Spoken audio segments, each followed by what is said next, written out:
There was once a man. He was desperately unlucky. He had no money, and as if that wasn't bad enough, he had a wife who was desperate to have a baby. And no matter how hard they tried, they couldn't have a baby. No money, no baby. But apart from that, his mother was completely blind. No money, no baby, and a blind mother. What could he do? He thought the least he could do was to feed them.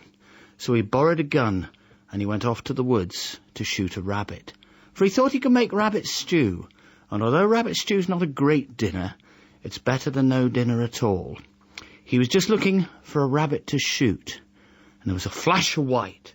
And he parted the bushes.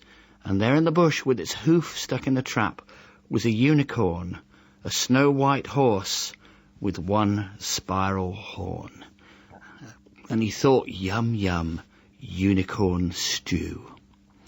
And he was just about to kill the unicorn when the unicorn turned and spoke to him. The unicorn said, "Listen, I'm a magical creature.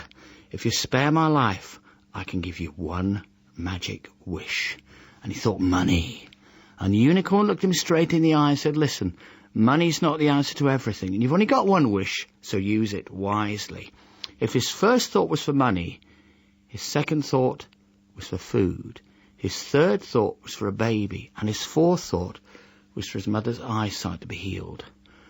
But this story is called The Clever Wish, so I'll tell you the wish that he made. He thought very hard, and he wished that his mother could see him and his wife rocking their baby in a golden cradle. And as he made that wish, there was a flash of blue light, and him and his wife were rocking a golden cradle with a newborn baby in it. His mother was stood at the end of the cradle, smiling and waving, for she could see.